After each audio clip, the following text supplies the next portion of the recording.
Put her in there before Dad gets home. I'm trying, but the cage is too small. I screamed and fought. I tried to push my way out, but Alice was starting to tape the box shut. She's too fat for the box. Mandy's always been too fat. Can you not just stand there and laugh, Billy? Mom and Dad are gonna come home soon, and we have to get rid of her now. Get the lavender.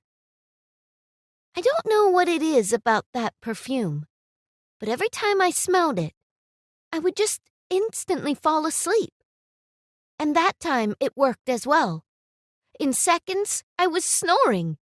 And Alice and Bella and her twin, Billy, wrapped the box up nice and tight just in time for the mailman to arrive. They sent me away to a far, distant land called Chuncheon.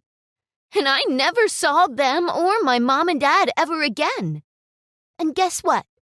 Bella, Billy, and Alice were my siblings. I was only 3 years old. My name's Mandy. This is the story of how I was shipped in a box all the way to Korea. I was adopted. My parents saved me from a cruel life in an orphanage where the nuns starved us and punished us for so much as speaking to each other. Mom and Dad adored me. They already had Alice and the twins, so when they got me too, Alice and Bella and Billy hated me.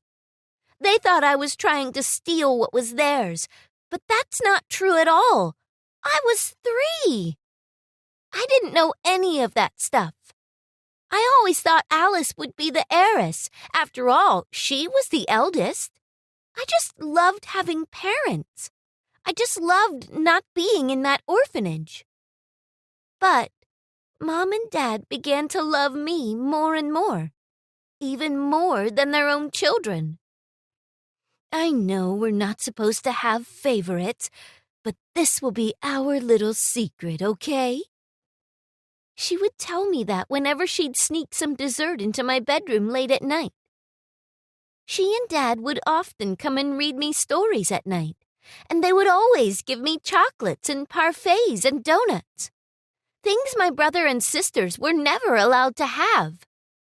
We're disappointed in your siblings. All they want from us is their inheritance, and you don't seem to care about any of that.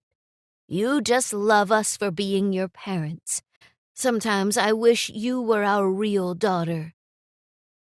Little did we all know that night, as the 3 of us snuggled and my dad read a bedtime story, Alice was listening. She had been spying on me ever since she saw one time that Mom and Dad were sneaking some sweets into my room. That was when their plot began. Alice told Billy, and he told Bella, and from that day on, my siblings planned on making me disappear. Their chance came when Mom and Dad had to go on a business trip. All week long, they tried everything to get me to disappear. They flushed my goldfish down the toilet. They replaced my cereals with cat food, and I ended up eating it. They locked me out of the house and made me spend the night outside while it was raining. I had to sleep in the literal doghouse. But none of that made me want to run away. Not even after they kept teasing me about being adopted. Because I knew Mom and Dad loved me, and that was my home too. When the girls finally ran out of ideas, Billy suddenly stood up. I could see the light bulb over his head. Billy was never the smartest, but I guess that time he had an idea. They called a mailing service, and they told them they had a very important package to send. They said it was a pet, and that was why they put me in a cage. It was made for a small dog, so I don't know how they managed to fit me in there. And I don't understand why the mailman never asked why the pet was all taped up inside the box. But I'm guessing it was the wad of money Alice handed him that did the trick. So there I was, in the cargo area of the plane that Friday morning, sharing a space with two bonobos, a cat who kept hissing at me, and a dog that farted a lot. And when I arrived at a random address in Checheon, South Korea, it was the talk of the town. The poor old lady who got the package nearly fainted when she opened up the box and saw me. She called me her miracle baby. She and her husband had never had a child, despite many, many years of wishing for one. People came far and wide to see the miracle baby. They were all curious to see the kid who got shipped in a box, and they couldn't figure out where I'd come from. I made the news, and they wrote articles about me. From that day forth, my new mom told me that I was her lucky charm. Things began changing for my new family. Dad got a promotion and a company car. Mom's fried chicken stall got so much attention and so many customers that she was able to afford a place for a restaurant in less than a year. She called the place Miracle Chicken. And that's where I grew up. I would go to school, and every day I would bring my friends to Miracle Chicken. And that was where we'd all do our homework. And Mom would fuss over us and feed us all with her delicious fried chicken. I was so happy with my new family that I soon forgot about my old one. After all, I was too young to remember much anyway. When I grew older, I began asking more questions. When I got to middle school, the kids got meaner, and I realized quicker that I was not one of them. Why did I look different? How did I end up becoming Mom's daughter? Could I even call myself Korean? Don't mind those children. They are just jealous. You are beautiful and kind, something they will all never be. Stick to your friends who love you and don't mind the rest.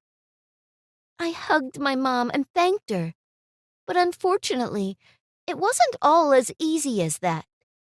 Those girls who picked on me and called me names kept coming back every day. They would throw stuff at me during class, and they tripped me when I was walking down the halls. In the cafeteria, they would start a chant about me being adopted, and the rest would join in. My friends would try to defend me, but they ended up getting tormented too, and I couldn't stand to see them get hurt, so I stopped being their friend. One day, it all got so bad that when I walked home from school, I found my mom outside her restaurant trying to wash off graffiti from the window. Those girls crossed out the miracle and replaced it with the word foreigner. I transferred schools after that. Dad moved us all to Seoul, and there we had to start again. We weren't all so lucky that time around. It seemed my miracle had worn off. Dad got laid off, and Mom's new fried chicken stall tanked. Nobody knew us in Seoul, and nobody cared that my mom made amazing fried chicken. Until an agent saw me walking down the street. He dragged me to his agency and put me in front of his boss, and once his boss saw me, his eyes lit up, and he smiled. "You're the most beautiful girl I've ever seen. Can you sing?" I blushed. No one had ever asked me before. I sang my heart out. I sang for my mom and dad, and for the mom and dad I lost when I was only 3. I always sang when I was alone. But that day, when I sang in front of Jahoon at his office, everyone had tears in their eyes. They clapped, and Jahoon hugged me and planted a kiss on my cheek. "We're gonna make you the biggest star Korea has ever seen." I blushed and I smiled. No boy had ever kissed me before. My rise as a K-pop star was meteoric. I was the leader of a girl group, and we exploded into the scene.